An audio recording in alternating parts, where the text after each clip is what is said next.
framed controversy here was the state moved to intervene for the limited purpose of defending the constitutionality of a challenged state statute. The plaintiffs consented to that relief, while Metro argued that it should be denied.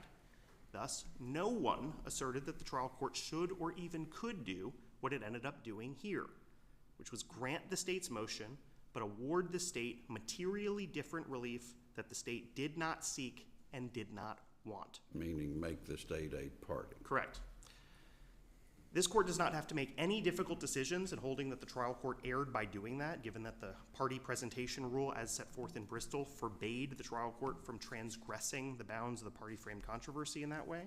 Thus, based on Bristol alone, the trial court's order should be reversed. Now, the more difficult question in this appeal is how to remedy that error. Should this court deny the state's motion, as Metro argued below, or should this court grant the state's motion and allow it to intervene for the limited purpose of defending the constitutionality of the challenged statute at issue here? We think you should allow the state to intervene for a limited purpose. There are many reasons why, but let me give you 3 easy ones.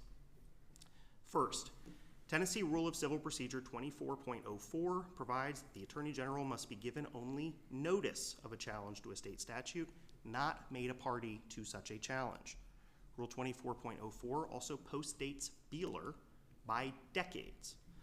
Further, as explained on page 21 of our principal brief, when case law conflicts with a later enacted rule of the Tennessee Supreme Court, the rule controls. Thus, this court should apply the plain text of Rule 24.04 and hold that the state need not be a party defendant in constitutional cases. Second, modern standing law precludes any attempt to make the Attorney General a full party defendant here, and a contrary ruling would have both traceability and redressability problems. Here, the Attorney General did not cause the plaintiff's injuries, so the plaintiff's injuries are not traceable to the Attorney General. Further, given that the Attorney General has no enforcement role under the challenge statute, relief against the Attorney General would be meaningless anyway. Thus, unless the Attorney General has an enforcement role under a challenge statute or otherwise causes a plaintiff's injury, a plaintiff lacks standing to sue him. Third, there are obvious practical problems with Metro's argument that the state must become a full party defendant whenever it seeks to defend the constitutionality of a state statute. If Metro is correct that the state must become a full party defendant whenever it intervenes as of right, then the state must become a full party defendant in all kinds of litigation in which state statutes are challenged, including divorce litigation, tort litigation, and lease disputes. But requiring the state to become a full party defendant in, for example, a divorce case, which is the result that Metro insists is required here, would make no practical sense and would lead to transparently absurd results. Other reasons support our position here too. Historically, this court has allowed limited capacity intervention by the state, which the state has indicated is its standard practice. Litigants also have autonomy over whether or not to waive their rights. And if the state wants to waive its right to full party intervention, then there is no apparent reason why it should not be permitted to do so. Additionally, multiple statutes, including Tennessee Code Annotated Section 86109B9 and Tennessee Code Annotated Section 2914107B, explicitly indicate that the Attorney General's right to intervene in constitutional cases is discretionary. Further, mandating full party intervention would subject the state to attorney's fees liability, including in this case, without its consent in contravention of sovereign immunity doctrine. Last, Beeler's dicta cannot apply to cases like this one that arise under Tennessee Code Annotated Section 13121, which was enacted roughly 70 years later. For all of these reasons, the state should be permitted to intervene for the limited purpose of defending the constitutionality of a challenged state law, and because that is the relief that the state sought here, the trial court should have granted it. For these reasons, this court should reverse. If this court has any questions, I am happy to answer them. Hearing none, thank you, Mr. Horowitz. Thank you, Your Honor. We'll now hear from the state.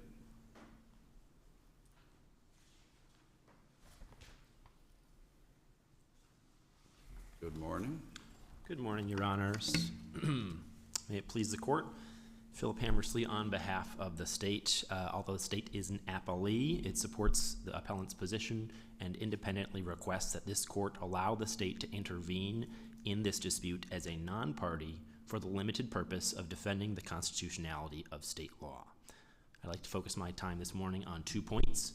First, as Mr. Horwitz explained moments ago, and we agree, the Chancery Court erred by granting relief that the state did not request and did not want. Metro Nashville cannot defend the decision below as consistent with ordinary intervention principles because it purported to grant relief to the state that the state never requested. And second, on the merits of what the Declaratory Judgment Act requires, the state's position is most consistent with the statutory text, historical practice, and the best reading of Supreme Court precedent. Metro argues that the Chancery Court applied the rule that interveners as of right by necessity are parties to the dispute in which they have intervened. Now, that might be right in the ordinary sense of what it means to be a party, because the state, of course, is going to participate in the proceedings and raise arguments for the courts to consider, but the word party is a term of legal art. And as this court explained in its O'Neill decision, which is cited on page 13 of our brief, the Tennessee Supreme Court has previously indicated that the term party is a technical word with a precise legal meaning that refers to those by or against whom a legal suit is brought, the party plaintiff or defendant. Now, this suit, of course, was not brought against the state. The complaint includes no allegations against any state officials, and neither the state itself nor any state official or state agency was named as a defendant. This is also not a suit brought by the state against anyone. So this situation really is sui generis, and it is appropriate to consider the state a non-party that intervenes for a limited purpose of defending the constitutionality of state law. The court's holding, I'm not going to belabor the point that Mr. Horwitz made about the party presentation principles. We think that's correct, but my point here is that the case law that the Chancery Court cited about parties, I think we need to be precise about what we're talking about when we say party. And in this context, a party is a party defendant or a party plaintiff. And that is plainly not what the state is in these sorts of cases. Does the record explain why the trial court thought it was necessary for the state to be a full status party? Yes, so I think the Chancery Court believed that if you intervene as of right, you're a party, and the Chancery Court believed that a party means a party plaintiff or a party defendant. So that's why I'm trying to focus on what it means to be a party. But I believe that's what the Chancery Court clarified in its subsequent decision after the request for three-judge panel. One of the things that the Supreme Court noted in Beeler was that the AG's office had issued an opinion on a similar statute prior to that litigation. Has there been any opinion from the AG's office on the constitutionality of this provision that's challenged in this case? None come to mind. I don't believe so, Your Honor, but I would have to go and double check. At this point, of course, we're litigating the question of intervention, but no, I don't believe that there is an Attorney General opinion addressing the constitutionality of the provision that the plaintiffs challenge. So kind of engaging with the merits of what the Declaratory Judgment Act requires. Precedent is, the big thing in this case. We agree with Mr. Horwitz and the plaintiffs that Beeler arguably does not even conflict with the earlier in time decision of Shipp, because in Beeler, of course, the Attorney General was already a party defendant from the outset, and so any discussion about what must happen to the Attorney General when he seeks to intervene for the limited purpose would be dicta. So I think that's one way to handle the apparent conflict between Shipp and Beeler. But I think it's also important to consider what's happened more recently, not just in this court, but also in the Supreme Court. We've cited the State versus Superior Oil case, and in particular the Chattanooga-Hamilton case from the Tennessee Supreme Court. I direct Your Honor's attention particularly to the Chattanooga-Hamilton case, because there the court described the dispute as only between private parties, and importantly, the court described the Attorney General's role as, quote, intervention for the purpose of addressing Erlinger's constitutional challenges to the rules, end quote. And that's exactly what we're asking for here, a limited purpose intervention to defend the constitutionality of state law and nothing more. Mr. Horwitz mentioned in his argument some of the practical effects of affirming the trial court here. Are there anything in addition to what Mr. Horwitz indicated that the AG's office would like the court to be aware of practical problems with holding that an intervener necessarily becomes a party when they're the AGs? I think Mr. Horwitz aptly summarizes the practical problems. To add a little bit more color, of course, if the other side's position is correct, that means whenever there is a challenge to state law, the state must be made a party, and that is going to be very seriously burdensome for the Attorney General's office, because it is now going to have to participate and file answers in cases, engage in discovery. It's just a very odd fit, because even it would mean that in circumstances where the state there's no allegations against the state, they must nevertheless participate and take attorney's time. So I think I would emphasize the burdensome nature of the opposing party's position. All right. Thank you, General Hammersley. Thank you. We'll now hear from the appellee.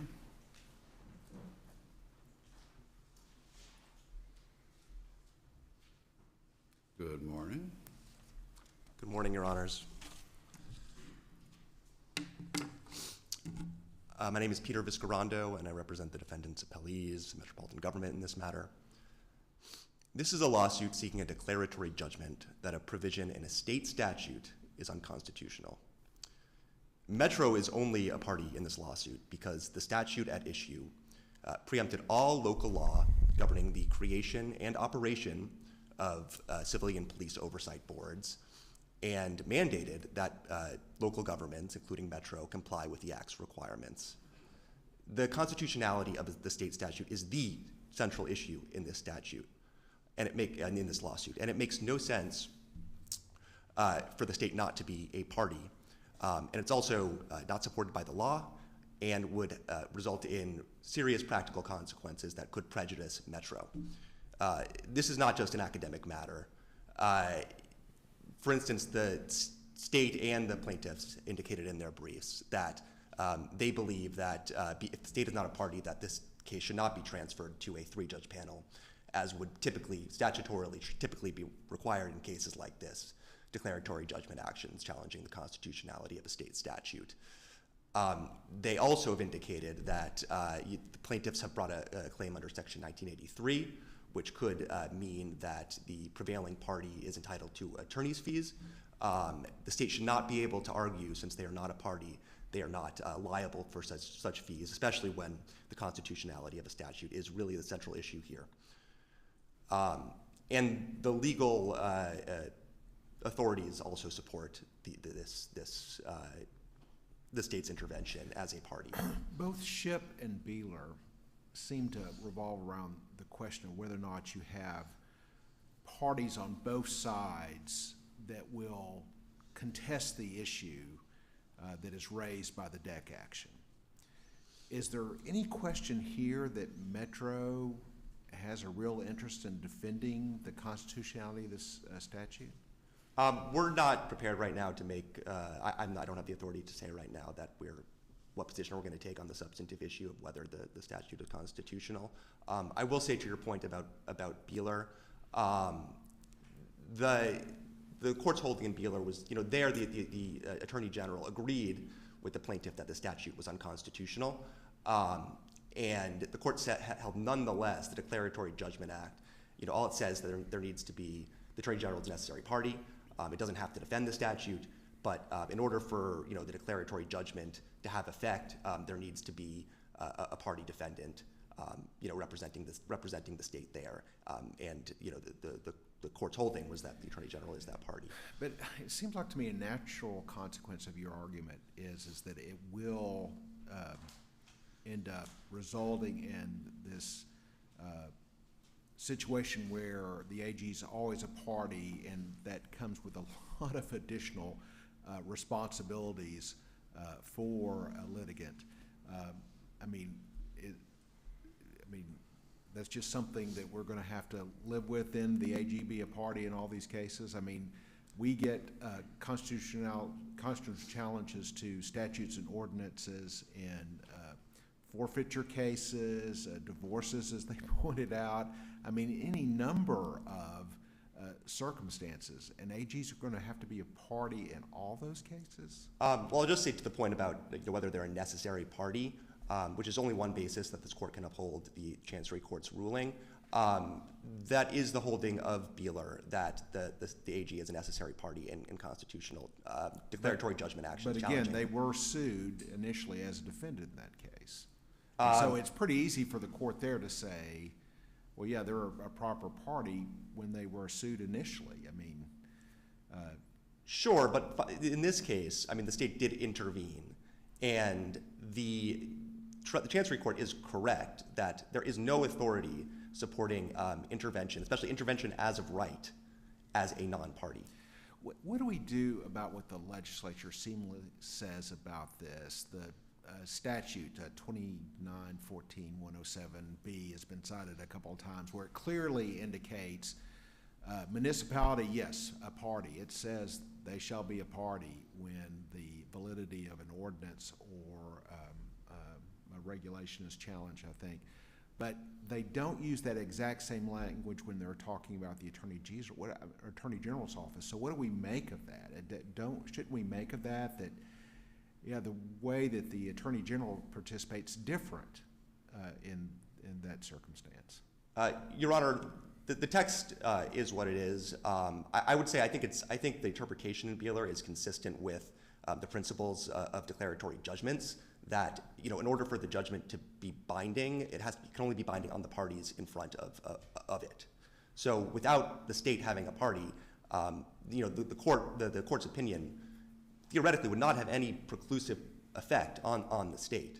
So I think it makes perfect sense for the state to be required to be a party when there's a constitutional challenge to one of its statutes. I also think that, there frequently are cases all the time where, parties bring multiple claims, and sometimes, there's just an ancillary claim against a party and they're not participating in the entire litigation. There's nothing that makes them not a party to the litigation. They're still parties. They still have to, they're still entitled to the rights of parties and also the burdens. I mean, the cases of, about intervention make clear that there are both rights and burdens that come with being a party. And an intervener does not just get to say, oh, we want all of the rights. We get to make arguments, as the plaintiff has done. They filed motions. They're participating in this appeal. They filed a motion to stay below. So they clearly are able to participate in this case as a full party, but they don't want to be subject to any of the potential downsides to be a party. And that severely prejudices the Metro, the party that was named in this, especially in this case where, again, this was a statute that really tied Metro's hands and preempted all law and said that if you want a civilian oversight board, you have to have pass an ordinance that complies with everything in this act. I think Well, let's play out the prejudice or burden to Metro here. Let's say, and I'm not binding Metro to any particular petition, but let's assume hypothetically they come in and say, you know what, plaintiffs, you're right, this is unconstitutional. You still have the state that's going to potentially AG's office not as a party stepping in and say, but no, we disagree, we think it's constitutional here. I mean, the suit would go on even in that case. Metro would limit any exposure it has by conceding the constitutional point. So what burden really does Metro have in a circumstance like that? Well, Metro would still be on the hook potentially for attorney's fees. They would be the state could argue that they're not responsible. I think plaintiffs would still think they're entitled to their full attorney's fees. Metro just does not think the state can rely on its non-party status to escape that potential liability. I don't see how that would really change anything to that effect. And the case law, there's a case law from this court saying that interveners become parties to the lawsuit. especially interveners as of right. While there is some case law suggesting that permissive interveners might be able to have their participation conditioned in some way, an intervener as of right, the court's discretion is really removed in that case. They become parties to the lawsuit. There's really no authority suggesting otherwise. They've just pointed to cases where the state has, done this in the past, but the court never ruled on that issue, whether that was proper. And the federal case law, which this court in I think the Carson versus Challenger case noted that the Tennessee rules of civil procedure governing intervention are substantially identical to the federal rules, and the federal case law is uniform, that an intervener as of right becomes a party to the lawsuit. There's really nothing that goes the other way and that supports the. Yeah, but the distinction is that we've got a unique attorney general situation in the state of Tennessee. I mean, yeah, we copied most of Rule 24 from Federal Rule 24, but with some important qualifying language, it seems to me, about how the Attorney General's office is notified in this context. I mean,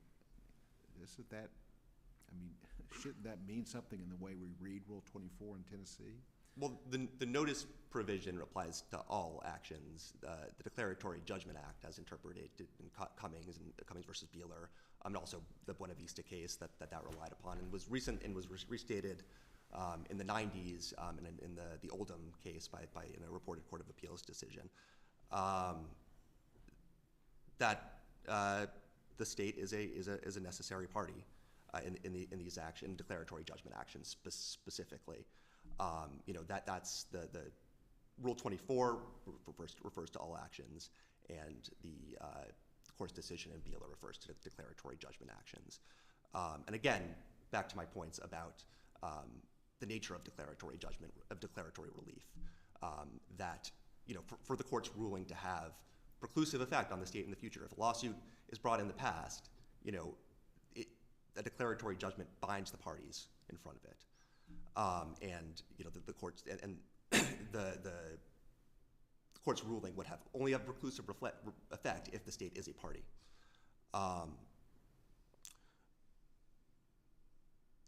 Finally, I'd like to just say that I think the plaintiffs initially sued only Metro. And haven't really explained why the state wasn't brought in initially. I think it's pretty clear that they don't want, that the state doesn't want to be potentially subject to fees, that they also want to avoid the three-judge panel, a statute that was specifically passed for cases, these types of constitutional cases to be heard before that panel. I don't think that the state should be able to rely on this type of procedural gamesmanship, which is really what it is, to avoid the potential responsibility for passing a potentially unconstitutional statute. Metro should not be on the hook for that, and I think any suggestion otherwise is unfair to Metro, and I'll answer any more questions from you. Hearing none. Thank you very much. Mr. Horowitz, your rebuttal. Yes, Your Honor. I want to start where opposing counsel just left off, that we haven't explained why we sued Metro and Metro officials here. The answer is clear. We only have standing to sue Metro and Metro officials here. They are the only ones with enforcement authority over the matters that we have sued. That also relates to opposing counsel's first point that he made here, which is that Metro is only a party because of the state statute. That fundamentally is not true, Your Honor. Metro is a party because Metro enacted its own ordinance that harms the plaintiffs here. Metro officials have enforcement authority based on that ordinance. And I also note that Metro did not have to acquiesce to this state statute. Metro could have asserted its own injury and sued the state here, could have stood up to the state for preempting its authority, just like it's done in racetrack litigation, airport litigation. The size of the Metro Council, they decided to sue the state under those circumstances, but decided to acquiesce when it came to police oversight. So none of this is true. Metro is a defendant here because Metro took action and has enforcement authority that the plaintiffs seek to enjoin. The AG opinion issue that you mentioned had not occurred to me, so I haven't mentioned this in my briefing, but I was sitting there thinking about it, and Judge, you are absolutely right. It is different when the AG has issued an opinion saying that a statute is constitutional, and the reason why is that government officials throughout the state are generally permitted to rely on AG opinions and the AG's interpretation when enforcing their duties. So it is different when the AG has come out and said, you can rely on this opinion that this statute is constitutional. That is a harm that is different meaningfully from a circumstance in which the AG has not issued an opinion like that. And the AG has not issued an opinion here. I heard opposing counsel say that the court's discretion is removed under circumstances when a litigant moves to intervene as emphasize context here. Litigants who move to intervene as of right generally want to become full parties. That's what they are trying to do. They are asking the court to allow them to become full parties to litigation because it serves their interests in some way. I am certainly not aware of any authority or any reason why a litigant would not be permitted to waive the right to full intervention, to full party status, if they want to. Litigants have autonomy to waive their rights all the time.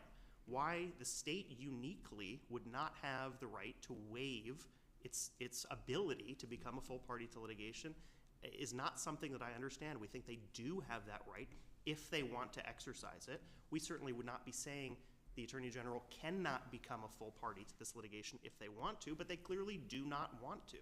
They have autonomy like any other litigant to waive their rights. They have done so here. The trial court erred by giving them relief that they did not want, did not ask for, and affirmatively opposed. This court should reverse. All right, thank you all for your arguments. We'll take this case under advisement.